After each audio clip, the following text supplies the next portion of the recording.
Assalamualaikum warahmatullahi wabarakatuh. Di sini saya akan memberitahukan langkah-langkah pembuatan media belajar. Langkah yang pertama, kita harus mempunyai aplikasi seperti di bawah ini, yaitu PowerPoint, YouTube, KineMaster, WhatsApp, dan Classroom. Aplikasi tersebut merupakan media yang digunakan untuk proses pembelajaran. Di sini langkah yang kedua, kita menggunakan aplikasi pertama, yaitu PowerPoint. Setelah itu, PPT tersebut dimasukkan ke dalam aplikasi Edit KineMaster. Nah, seperti kita lihat pada contoh, kita dapat mengubah ataupun mengedit PowerPoint semenarik mungkin. Setelah PPT dimasukkan, kemudian masukkan rekaman video pembelajaran. Jika video tadi sudah selesai kita edit, setelah itu hasil video dimasukkan ke akun YouTube. Lalu, sebarkan linknya di grup kelas. Nah, kamu dapat melakukannya seperti pada contoh ini ya.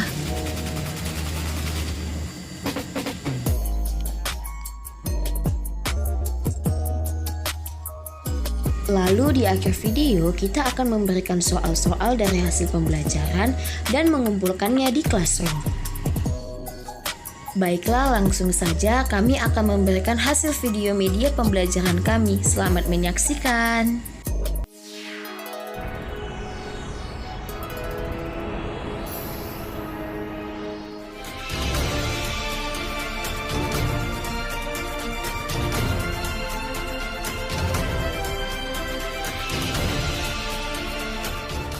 Assalamualaikum warahmatullahi wabarakatuh.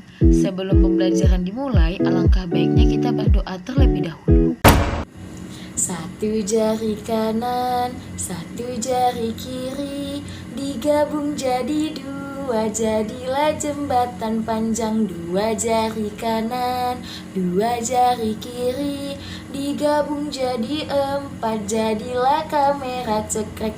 Tiga jari kanan, tiga jari kiri, digabung jadi enam, jadilah menara tinggi. Empat jari kanan, empat jari kiri, digabung jadi delapan, jadilah kelinci lompat. Lima jari kanan, lima jari kiri, digabung jadi 10. Marilah berdoa, baca surah Al-Fatihah.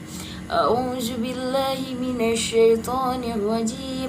Bismillahirrahmanirrahim. Alhamdulillahi rabbil alamin. Arrahmanirrahim. Maliki yaumiddin. Iyyaka na'budu wa iyyaka nasta'in. Ihdinas siratal mustaqim. Siratal ladzina an'amta 'alaihim ghairil maghdubi 'alaihim waladdallin. Amin. Baiklah, selanjutnya kita akan masuk ke dalam materi. Simak baik-baik ya. Baiklah, kita akan membahas mengenai pertumbuhan dan perkembangan manusia. Dalam kehidupan, proses yang disertai dengan pertumbuhan berat, besar, dan tinggi pada makhluk hidup disebut sebagai pertumbuhan. Semua makhluk hidup tanpa terkecuali pasti akan mengalami yang namanya pertumbuhan. Misalnya pada pohon yang bertambah tinggi, hewan yang bertambah besar, serta tubuh manusia yang bertambah besar dan tinggi. Nah, pertumbuhan manusia dimulai dari saat masih berada di dalam kandungan ibu hingga tumbuh besar atau dewasa dan akhirnya menua. Lalu, apakah kamu tahu sebenarnya apa saja tahapan atau fase pertumbuhan manusia? Baiklah, pada poin selanjutnya kita akan membahas apa saja tahapan dan fase pertumbuhan manusia. Assalamualaikum. Di sini kami akan membahas tentang perkembangan manusia. Yang pertama ada periode prenatal atau masa sebelum lahir. Periode prenatal atau masa sebelum lahir adalah periode awal perkembangan manusia yang dimulai sejak konsepsi atau ketika ovum wanita dibuahi oleh sperma laki-laki sampai dengan waktu kelahiran sang individu. Masa ini pada umumnya berlangsung selama 9 bulan. Kalender atau sekitar 280 hari sebelum lahir. Tahap perkembangan pada periode ini meliputi tahap germinal, Yang kedua ada tahap embrio. Yang ketiga ada tahap janin. Yang kedua ada tahap perkembangan bayi dari usia 0 sampai dengan 12 bulan. Yang pertama ada perkembangan di minggu pertama hingga 3 bulan. Yang kedua ada tahap perkembangan bayi dari usia 0 sampai dengan 12 bulan. Yang pertama perkembangan di minggu pertama hingga 3 bulan. Pada minggu pertama, bayi memiliki pendengaran yang sempurna, namun dapat mengenali suara sang ibu. Mula, si kecil sudah mulai memiliki kemampuan di usia 4 hingga 6 bulan. Pada umumnya, di bulan keempat, si kecil sudah dapat menahan berat badan dengan kaki. Di tahap ini pula, bayi sudah mulai mengoceh ketika diajak berbicara. Yang ketiga, tahap perkembangan bayi di usia 7-9 bulan, di mana di bulan ke-7 bayi sudah mulai merangkak dengan menggerakkan perut. Dia juga akan meniru kata serta meraih sebuah benda.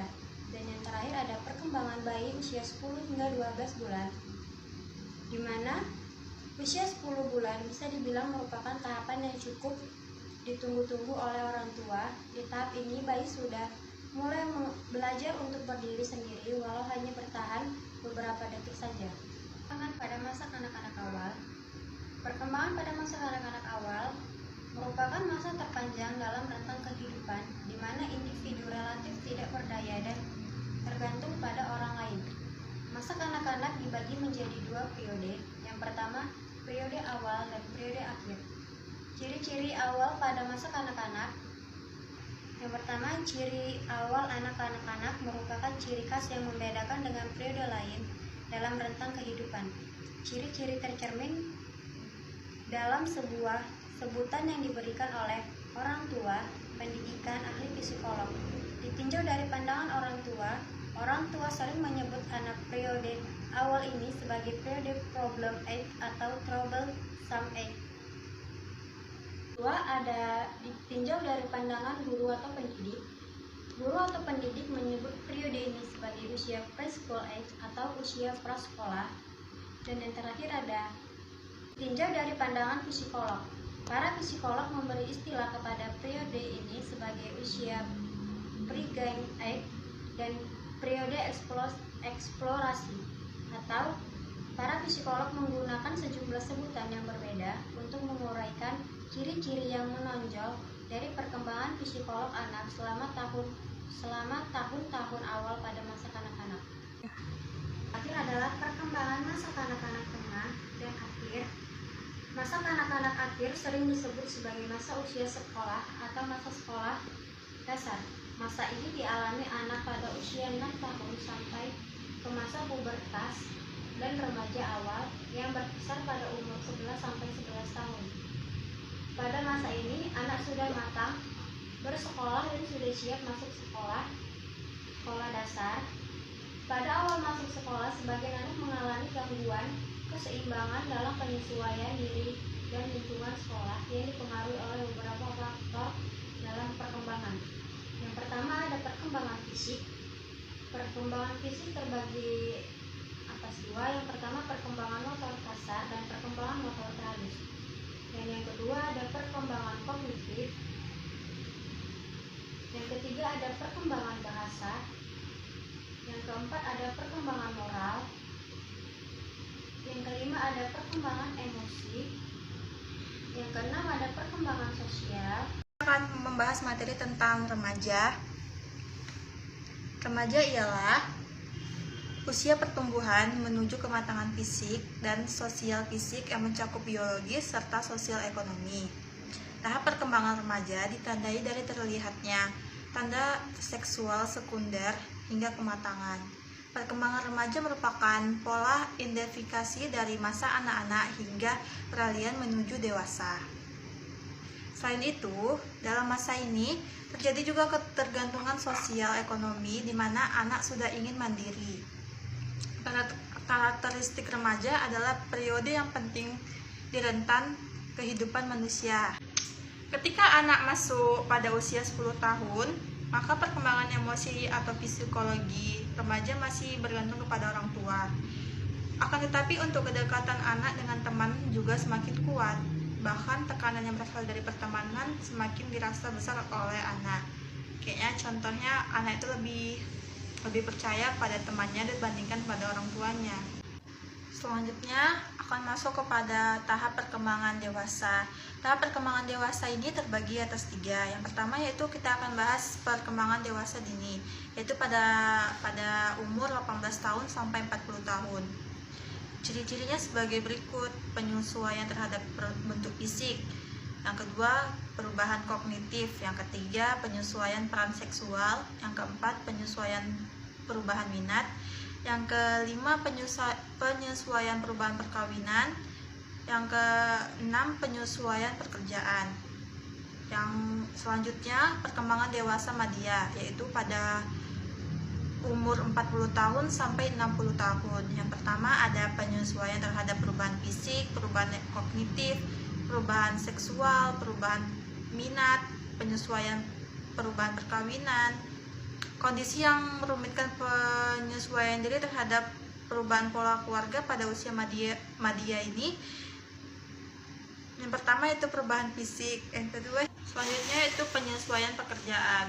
Semakin dewasa, bertambah jumlah wanita yang memasuki dunia kerja usia madya, maka masalah pengalaman penyesuaian diri dengan pekerjaan bukan hanya pria saja tetapi juga wanita.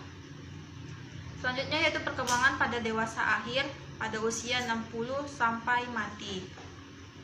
Yang pertama yaitu penyesuaian terhadap bentuk fisik. Tidak lagi mengalami pertumbuhan atau perbaikan sel-sel dalam tubuh. Yang kedua yaitu perubahan kognitif. Orang yang sudah tua menjadi pelupa.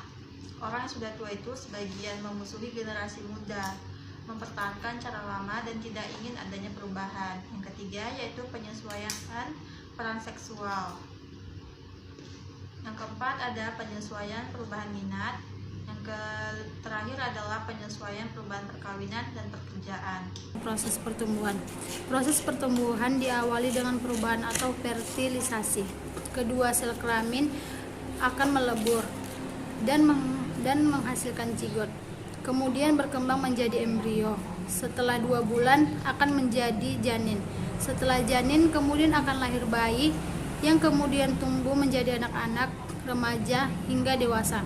Proses pertumbuhan ini akan berlangsung dan berhenti pada saat telah dewasa. Namun proses perkembangan manusia akan terus berlanjut sepanjang kehidupan manusia. Baiklah, adapun kesimpulan dari pertumbuhan dan perkembangan manusia yaitu pertumbuhan manusia ditandai dengan bertambahnya ukuran berat badan dan tinggi badan. Pertumbuhan diikuti dengan proses perkembangan, yaitu proses biologis makhluk hidup menuju tingkat kedewasaan. Contoh perkembangan adalah perubahan susunan dan fungsi organ tubuh. Nah, kira-kira apakah materi yang telah disampaikan tadi dapat dipahami? Untuk menambah wawasan dan pemahaman kita, coba kerjakan 2 soal saja yang telah tertera pada gambar tersebut. Demikian hasil video media pembelajaran dari kami. Semoga apa yang kami sampaikan dapat dipahami dan diterima dengan baik. Sekali lagi terima kasih dan mohon maaf atas segala kesalahan ataupun kata-kata yang kami sampaikan. Wassalamualaikum warahmatullahi wabarakatuh.